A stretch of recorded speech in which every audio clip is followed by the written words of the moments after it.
So I will be recording all the time. We're recording now. Okay. So be mindful of that. I'm just trying to make sure this all looks okay here. That's okay? I think so, yeah. Just as long as it looks good from the camera point of view. Okay, so when I ask you a question, if it's possible to sort of start the answer with a question. So if I ask you, when did you move into the village? Rather than just saying, oh, in June 2000, whatever.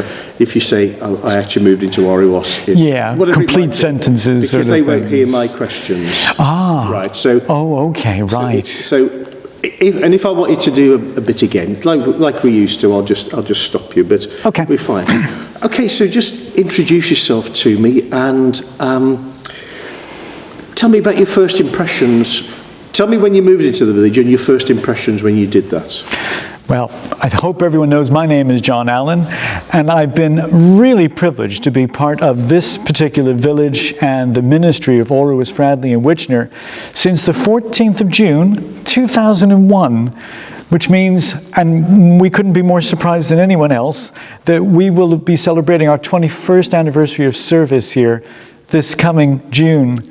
I have a photograph that I cherish of myself with the Bishop of Wolverhampton at the time, which was Bishop Michael Burke, and it just shows us both smiling in this lovely worship place. I had a beard at the time.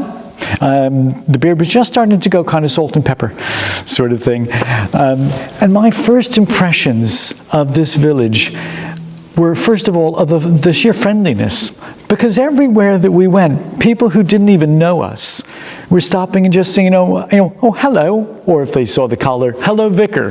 So I hadn't been called vicar before. It was the first time in any appointment. And so that was a delight, and but a wonderful surprise. Because sometimes in Britain, there are places where you can go and people just really don't look up. And if you say hello, they don't acknowledge you. But Oriwas was so different for that, and still is, even though it's grown a lot, of course, and changed over these 21 years.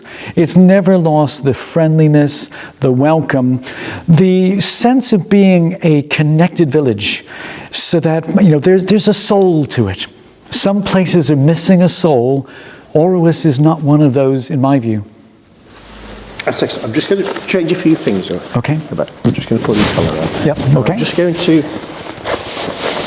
put a slightly different. The mic is fine. I just want it to be less obvious. But okay. We won't do that bit again because that's absolutely fine. Well, we can do. It doesn't matter. No, it's absolutely fine. What I'm going to do. I'm just going to clip that there because it looks. Can I ask you just to thread it through your waistcoat and down through to the chair? I'll just pop this receiver. So you want top to bottom? Yes, please. Okay. I meant to do it first of all, and then as soon as I looked at you, I thought, I haven't done that. No problem. That's good. That's better. Line go right there.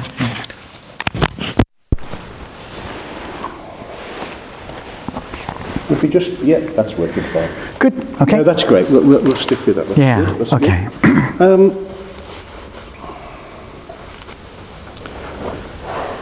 So can you tell me something about your licensing occasion, not the inauguration, as I got it wrong. So what was that like as an event, and when did that happen?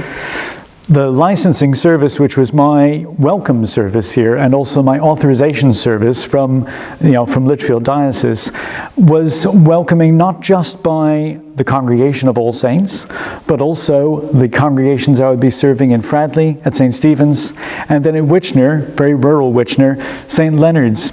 And of course, not just the congregations, but the communities. One of the joys of being an Anglican vicar is that you share with the bishop the cure of souls.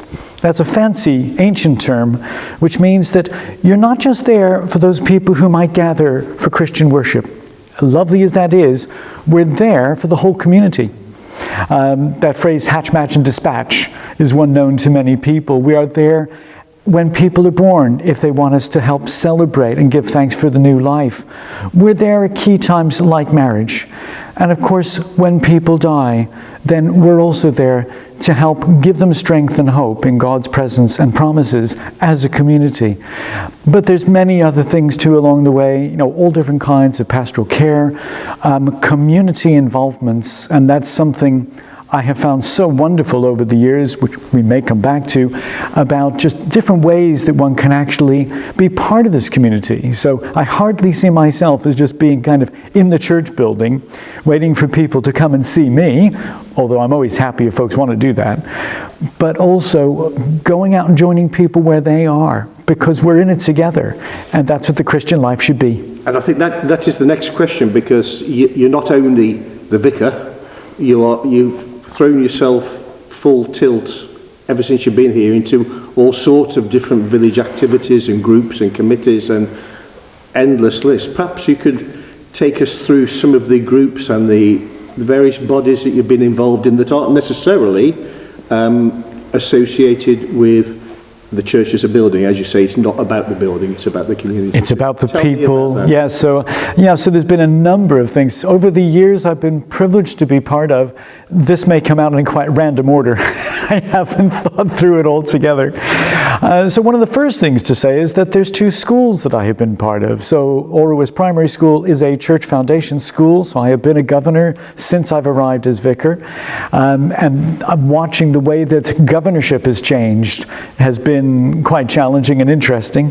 But more importantly to me, being part of the life of that school, going in to help with assemblies, sometimes called collective worship as well, being part of faith development days for them, welcoming them to the church, joining them in their many different experiences as a school in the community. So I've been doing the same thing probably 1 year after I started in Orowis with Fradley St. Stephen's School, just next door to St. Stephen's Church. So I've been a governor there for 20 years, and just helping to help them to experience the joys of the church next door for them, but also bringing what I could to their particular community, which has been really lovely. So there's been that education dimension. Of course, Witchner doesn't have a school at all. It's ever so small, and it's more about the people than any kind of program. For many, many years, I was actually the unofficial chaplain for Litchfield RAF. So that was an association that when I came was actually going still quite strong. It was very much based around the Fradley airfields, the people who had served there during particularly the Second World War, but also the people who died there and who are buried in St. Stephen's Churchyard. There is about 39 or so war-related graves, including one German soldier. And so we would gather together for an annual meeting. It was a special reunion once a year, beginning of September, starting on a Friday night, going on through the Saturday, involving a church service in St. Stephen's Church, but mostly in the village hall. And they had still probably about 100 or so members who were active. And then we'd also gather together for the Battle of Britain Sunday. As the years went by, of course, the gentlemen particularly who were involved grew older, many died or were not well enough. So then the association simply went on to a website presence. But I still remember very fondly being involved with that for a good number of years in the earlier times. And I helped my very first day in the parish, so that would have been the 15th of June 2001. My first official duty was to help with the official opening of the RAF Memorial that sits opposite the village hall. And so there were a number of key people who were there, including George Arblaster, who was then a warden, and Laurie Walford, who's just recently died, sadly, but it was a founding member of the RAF Litchfield and keenly responsible for that memorial. So every time I go there and see that, I think about some of the specialness of the Fradley community, but because that's all part of my job, being the vicar of Orowis as well. In terms of Orowis specifically, I've had the privilege of being in a number of different kinds of groups, and I was trying to figure out what the earlier ones were. One of them clearly would have been Open Gardens. And we do have one of the Open Gardens leaflets that I'm sure will come up on the screen. This is the one from the most recent one we could do in June 2019. Then, of course, sadly, the pandemic hit. We're hoping to have a new one this year, which would be so exciting. We actually did, before the pandemic, 27 of these. So it predated me. It was started up by the previous vicar and working with the the Orwell Civic Society. And it's been a lovely collaboration. Do you want to do that a bit again? So it was started up by... Yeah. The Orwell Open Gardens actually was started 27 years ago from 2019, prior to my arrival, and it was a genuine collaboration between the parish church and the Orwell Civic Society, and it still is, and it's a relationship that's valued and going strong. So I was, just after we moved in, we had things like the garden party just days after we moved into the vicarage, and then shortly after that, our first open gardens. But how wonderful that, again, it's a sign of the village. There was that great desire to do things together, to open up people's gardens so that folks could come from all over, not just Orwis, and actually be a blessing to others, get inspiration and different ideas, looking really forward to that kind of mixing happening once more, kind of post-COVID. I was also, for many years, and still am, part of the Orwis Dramatic Society. I had to look back to see when I started, because I was invited by some church members who approached me with great trepidation, saying, "John, we would love for you to be involved in Little Women," which they staged in 2004. And they were worried that I would say no. They wanted me to play the part of, guess what, a vicar. One who was in the United States. And it happens that I am from the United States, so I didn't have to worry about the accent, although strangely some people in the cast had a better American accent than me. I'm working on mine. So I only had to be in Act 3, Scene 3, not a big part, but it got me going as a cast member. And since then I've been involved in probably about 10 or 12 different productions, most of them pantomimes, most recently Cinderella, which we did, and it's just great fun again, the joy of being able to connect with people from the wider community. Some of them may attend church, many have other things they do, and it was my chance to get alongside them and share life and learn about them, and also you create an experience together when you're on stage. So I still really enjoy that kind of input. I've been part of the Orwis show in a supportive way, probably more than anything else, although I'm privileged this year to be actually the president of the show, and looking forward to what that will mean as the show is able to have hopefully a really fuller expression, again, coming out of the whole pandemic scene. And I know there will be many other things that I wound up doing. Let me mention one that's special to me in terms of our partnership with the Methodist Church. When I first came, there was a chap named John Rowe who was actually serving as the Methodist minister, was doing his training here, and then stayed on for fuller service. John and I instantly hit it off as colleagues and friends, and we wanted to do as much together with the two churches as we could. And that actually created our own churches together in Orwis, and taking the Anglican Methodist covenant really seriously, saying, let's try to do as much as we can together to be a blessing to all the village of Orwis. And so over the years, we started up a Monday afternoon drop-in for the wider community. It was not a religious event, it was a gathering of people who just wanted to have friendship and be able to go off and do some shared events together, to see a local play or a musical, maybe go to a garden center, but mostly have a cup of tea, some biscuits, and a chat together. And that is still going on, even though it's continued to change over the years. We've had prayers together, alternating each week, not during the pandemic, but once again, the support still carries on. We started up a messy church together. Little Fishes, which is the Christian parents and toddlers local group that meets at the Methodist Church, has bounced back really well following COVID. It's got a waiting list and is fulfilling a really special need for families to just help them catch some of the love of God in their daily lives, and in a way that's really genuinely welcoming for young families. And we have new enterprises we'll be doing together, including one called Cafe Church, which will be starting up, we hope, in the latter part of April, just after Easter, on a Sunday afternoon. So there's more things to do, but we've always really I've valued that partnership with our Methodist brothers and sisters, and the many ministers that have come and gone there. I seem to be the one who stayed. As an Anglican, I could do that. They couldn't always do that with their system.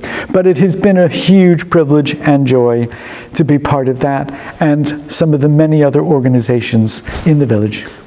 Tell me about the Orrow's Arts Festival. Yes, the Arts Festival, and thank you for reminding me about the Arts Festival, Peter, because I was part of that when it originally started, I think back in 2006.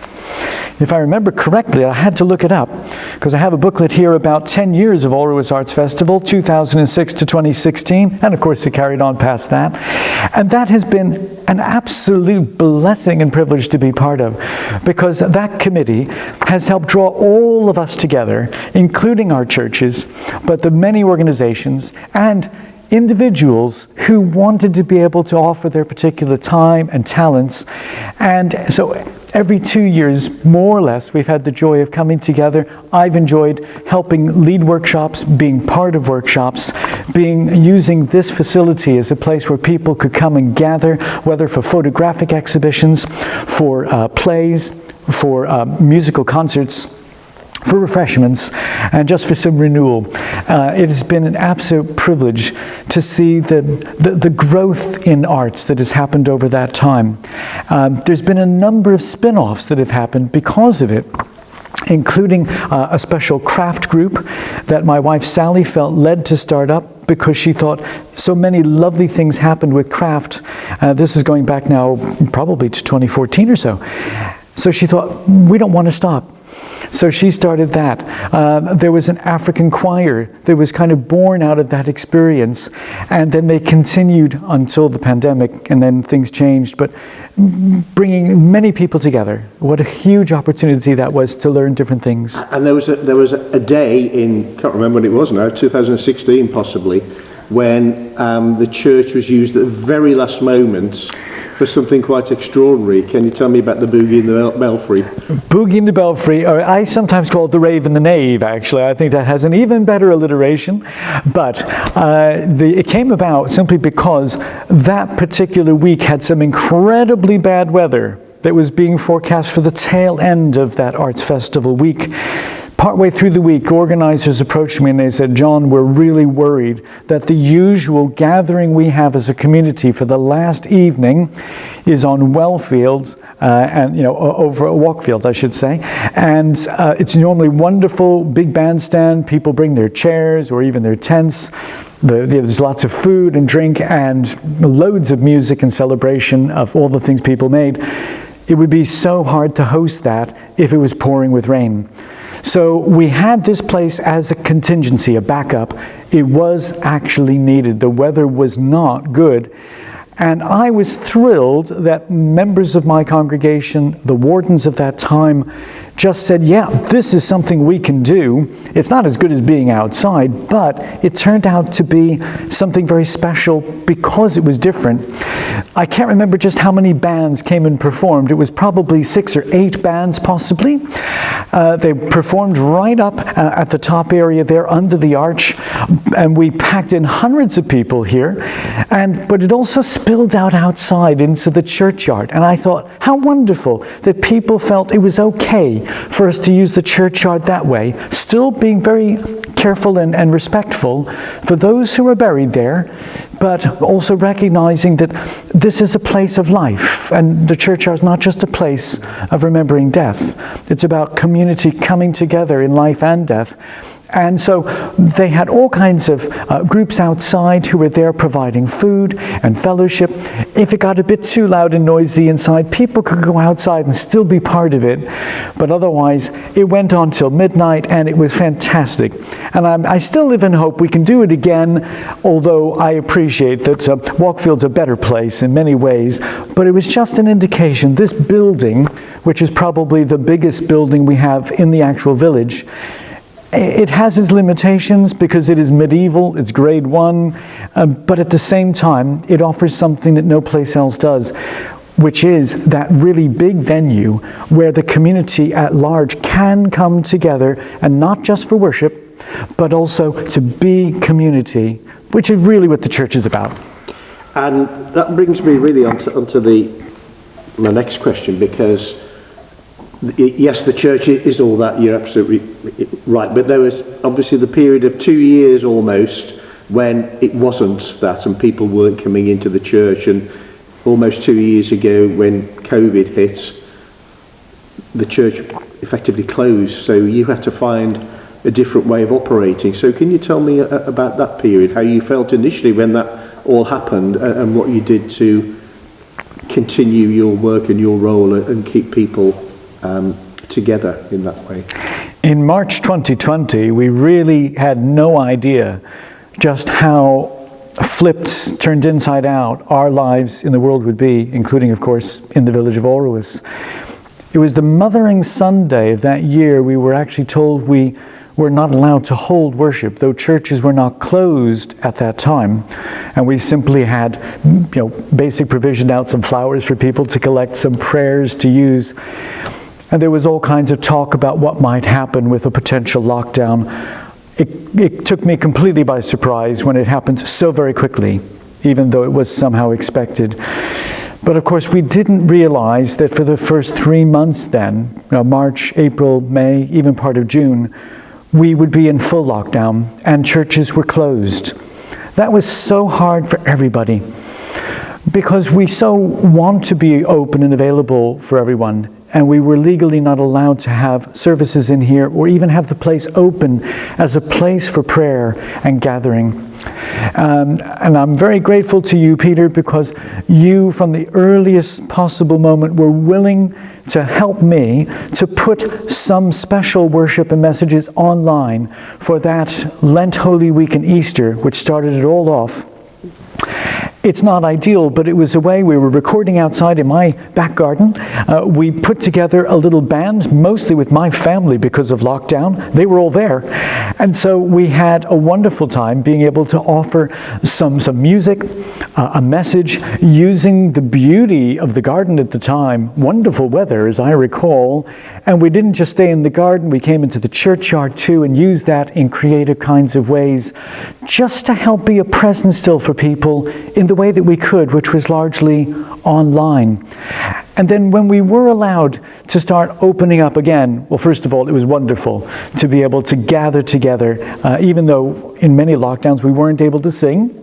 But we've been through all those different phases, and we've tried to adapt worship so that it felt safe and welcoming for people, respectful for those who might have health concerns for themselves or others.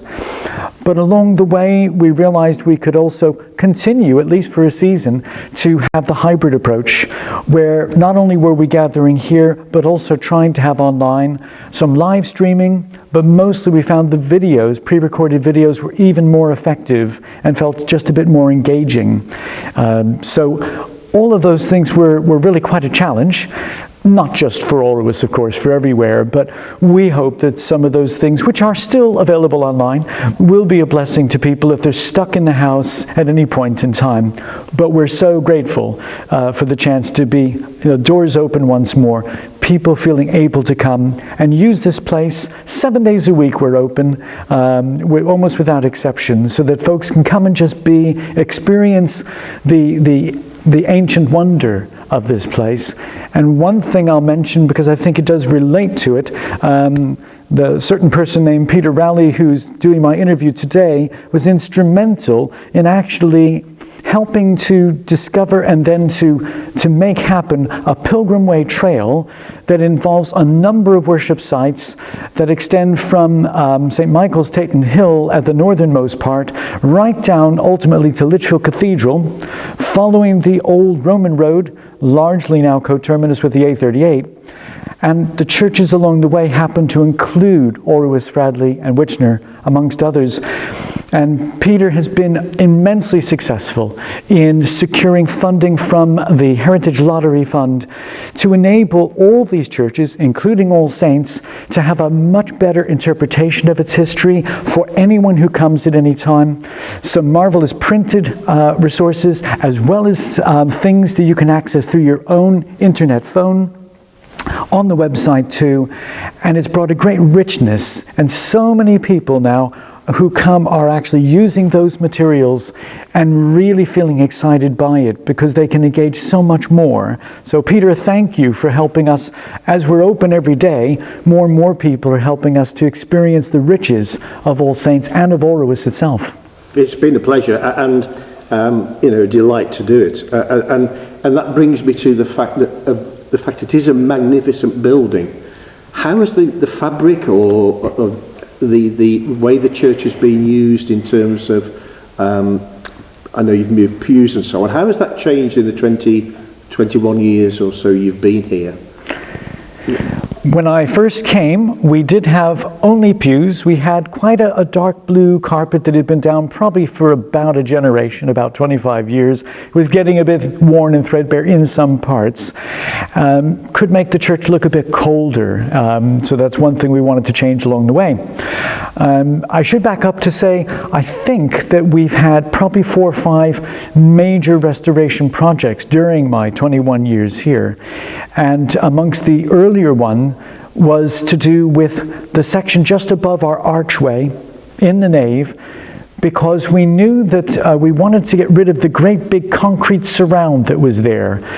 It's strange that it was ever allowed to be put in at all. It might have been done by locals, I don't really know. It looked unattractive. It had a great big crack that at some point someone had repointed, but because it didn't match properly, it looked wet, even though it wasn't.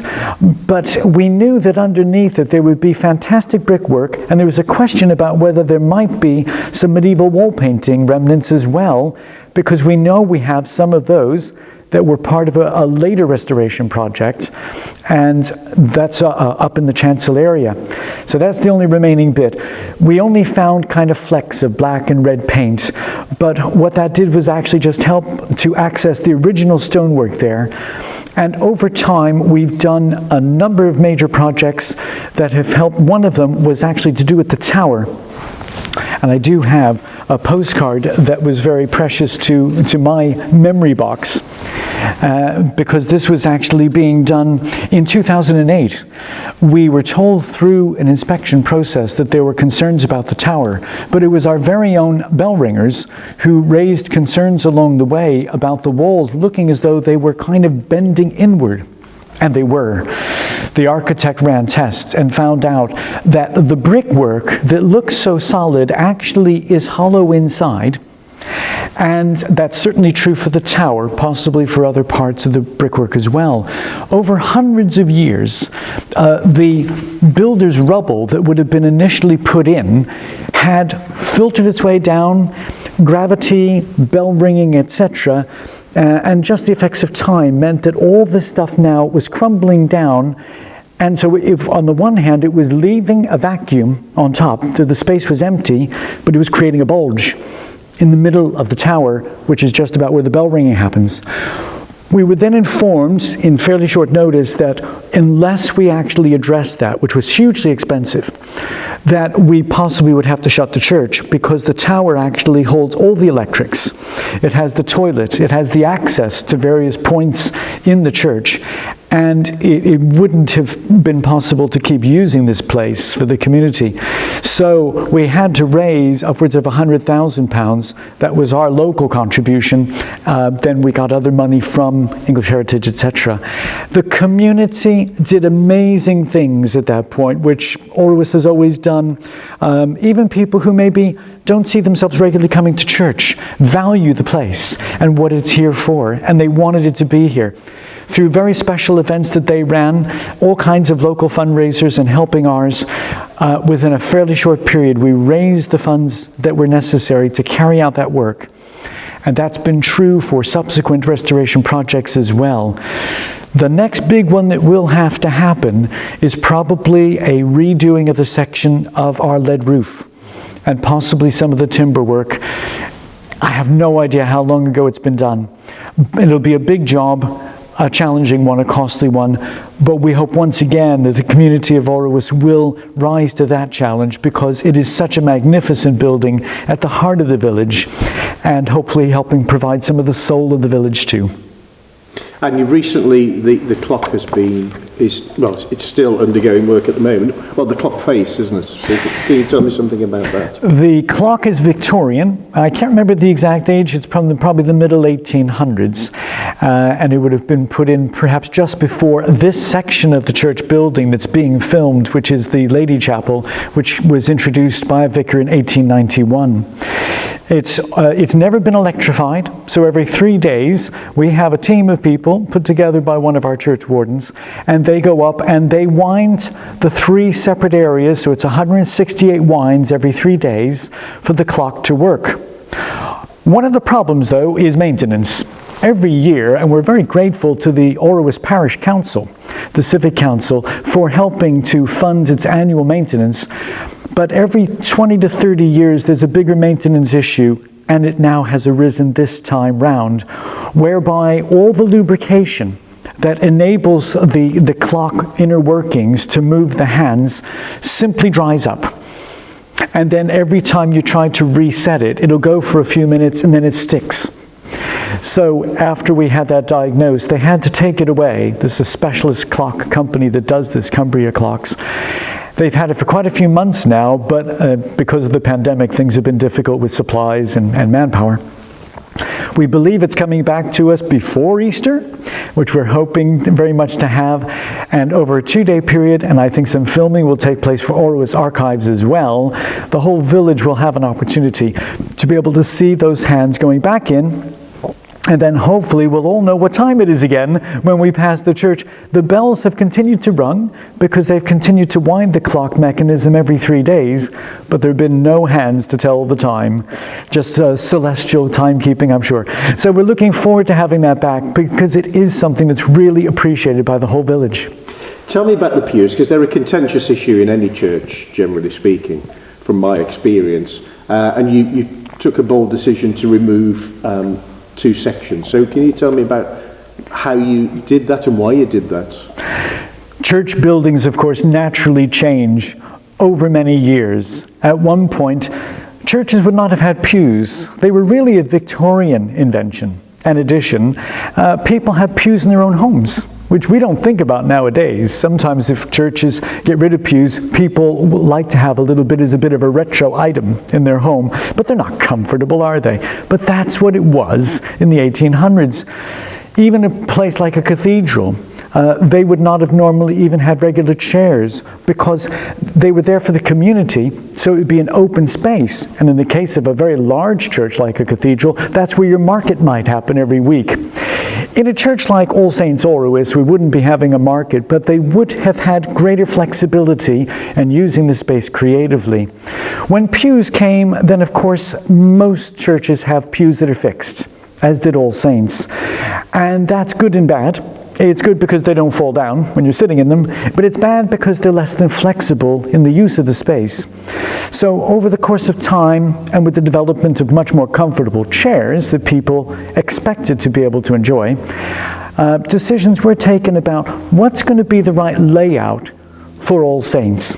We're blessed in the community by having a number of venues that are really excellent, including the recently improved Village Hall and also the Cricket Club. But there's also the Methodist Hall. All of those places are particularly good for concerts. We found a medieval church building is a little less so with its size and a bit colder, and the pews.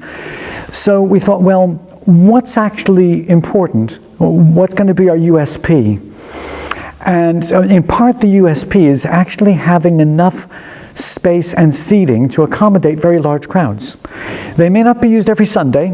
A vicar's delight would be if they're used every Sunday. But realistically, when we have things like Remembrance Sunday, and we would gather typically before the pandemic 400 or 500 people in here, many of them having to stand, of course, to accommodate that. And many large weddings or sometimes funerals or other occasions, it's nice to be able to have the space. We're the biggest building in the area. But at the same time, the pews then meant that they were less than comfortable, and we didn't have the flexibility to do some of the programming we wanted to do. So it was probably 6 or 7 years ago now, we finally had plans and permission given to be able to modify significantly the inside of the present building. There were thoughts about adding on an addition. It proved just too costly in the end for the money we'd have to spend. But for a more modest sum, we were able to introduce far better hospitality and welcome facilities. That included replacing the carpeting with a nice red carpet tiles, so that if any sections got damaged, they could be replaced quite easily and still be welcoming.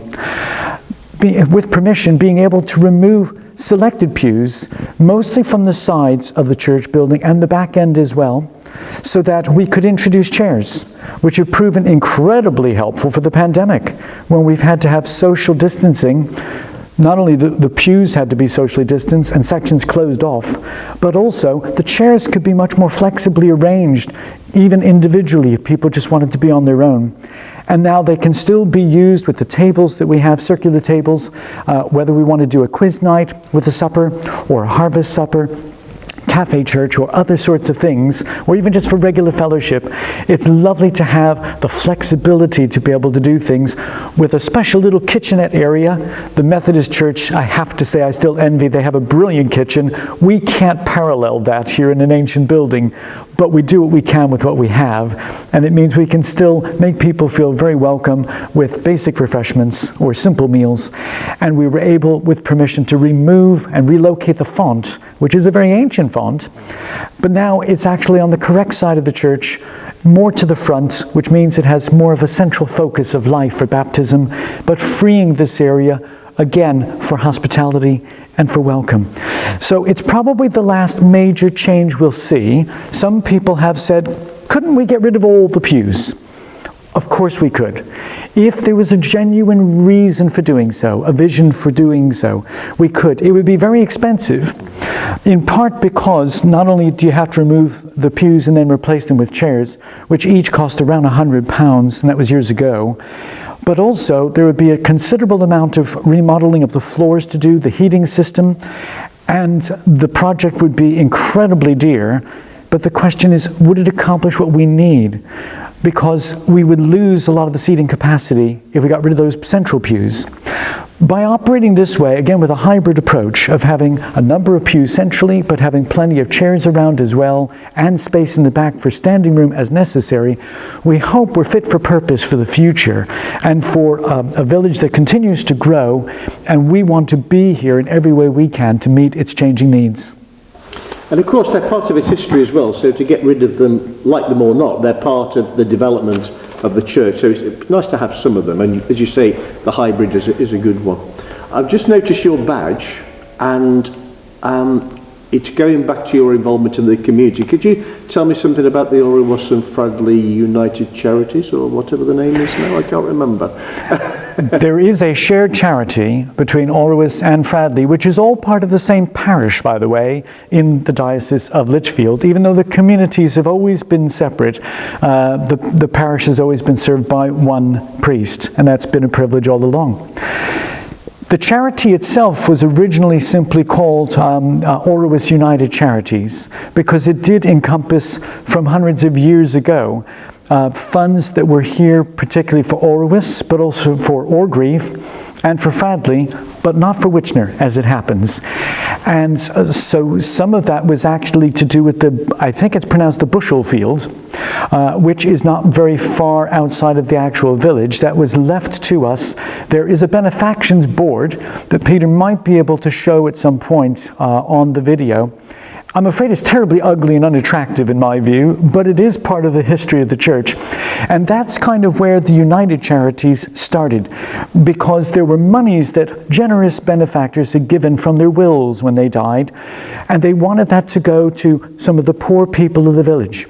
So whether it was a few shillings or whatever that was, that would be invested and then the income used, distributed by trustees. That is still going on today, but we hope in a much more effective form. It is now called the Orowis and Fradley Charity. It is totally united, but we've just gone through name changes so that hopefully it said what it's meant to do on the tin.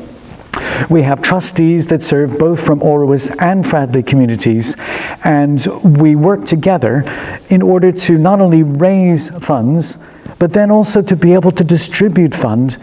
We, some years ago, were successful in being able to widen our objectives so that it didn't have to just be for those people who might be, in poor health or very poor monetarily, but also to be a wider community benefit.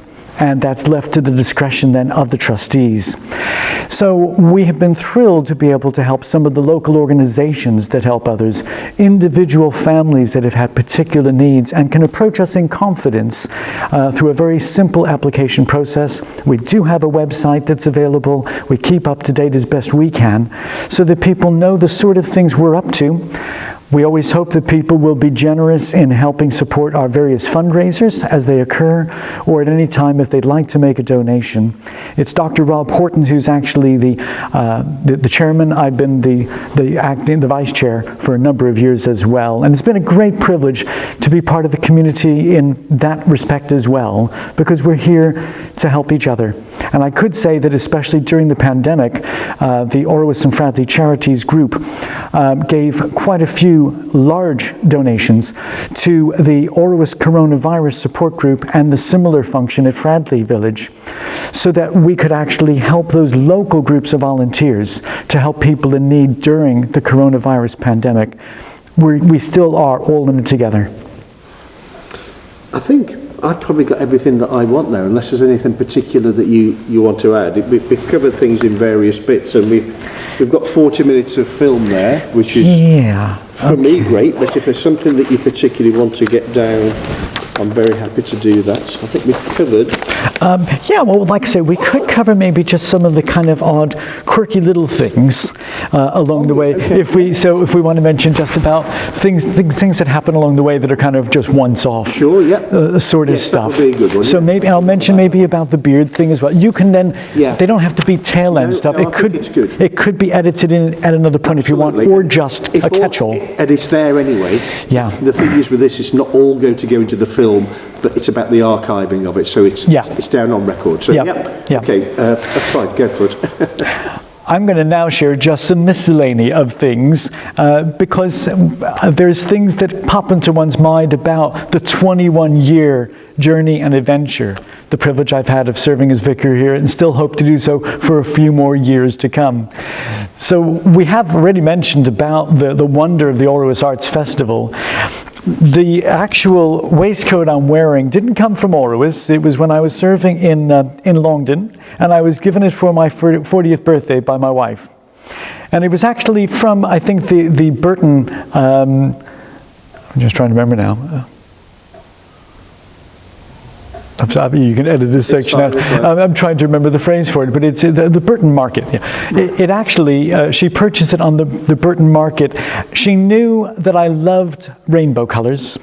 She knows I enjoy music and playing my guitar. And it just so happens this waistcoat, which is the original one, she gave to me because of those things that I love.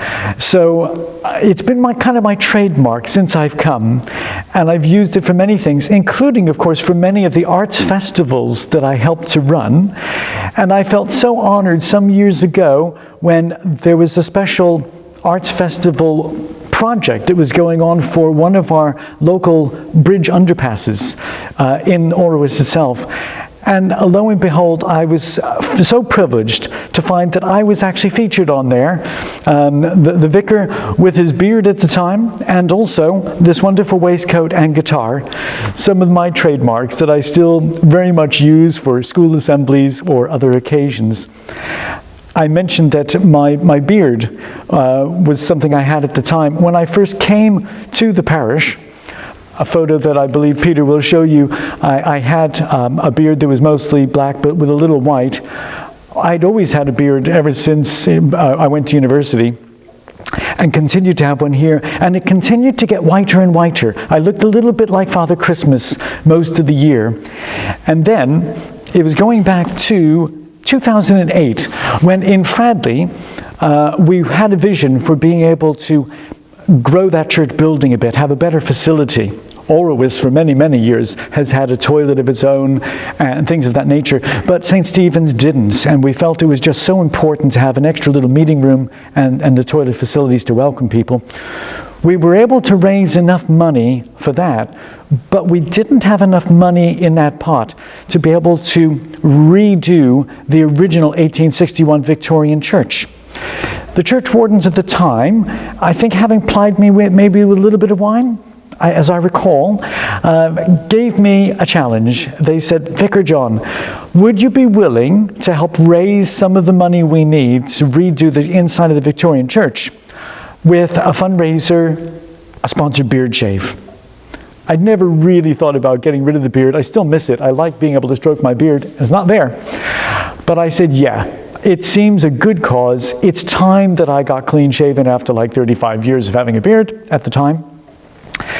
And I did say, I'm easy, but I'm not cheap. I'm willing to do it, but I will not agree a date until we've raised at least £1,000 in money or in commitments.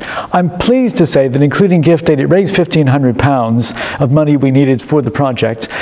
They actually got together at St. Stephen's Church, but all three church communities got together to watch the shaving of the vicar. And you'll be seeing on screen here a picture of my then church warden, Julia Usher, who was just pretending to take the razor to me. It was actually a Turkish barber from Tamworth who did the honors. And since then I've been clean shaven, missing the beard, but that was part of my journey here as things kind of change along the way. One of the memories too I have, sometimes just special things happen, and one of those, I and a number of other people were approached in the village because a particular filming company wanted to create a film that was largely centered around Orowis. And it was about these two people who ultimately wanted to have a journey to the poles. And I think it was called that in the end. Kind of a niche type of a film that wasn't going to be in the regular cinemas, but a number of us were asked, would we be part of the filming? And I and my family were involved to be part of that. And we had a chance to meet stars like Stephen Mangan and Helen Baxendale. I still have some of their signatures and photos. We actually were doing some of this filming at the Bowley Co-op, Bowley Park Co-op. And it was wonderful to just be part of a completely quirky venture, which sometimes comes up. In the end, they cut a lot of the scenes that we filmed, as normally happens. I think Tony Jones, who had filmed hundreds of hours, wasn't in it at all. That seemed quite wrong to me. And my moment of fame and glory was about 3 seconds on the queue in the co-op, but nonetheless, fond memories as I think back over how the village has changed. Obviously, it's grown in a lot of ways. Many more people, not as many as maybe Fradley, which has had huge housing tracts going in, but nonetheless, it's grown. It can be more of a challenge then to get to know everybody who comes in. But what I still find, Peter, is that there is such a heart for the village, even having come through a pandemic. The pandemic maybe just reminded us of the importance of belonging to each other as family, but as community as well. And the church is a vital part of that. The partnership we have with the Methodist Church, we want to be here to help the whole community to actually be community connected together in love and service. That's why we're here, and we hope that we have the privilege of doing so for generations to come. That's a great point to finish on, I think. We'll leave it there. Super. That's excellent. Super. That's 48 minutes. Lovely. Okay, well then you can adapt it as you like, and I can give you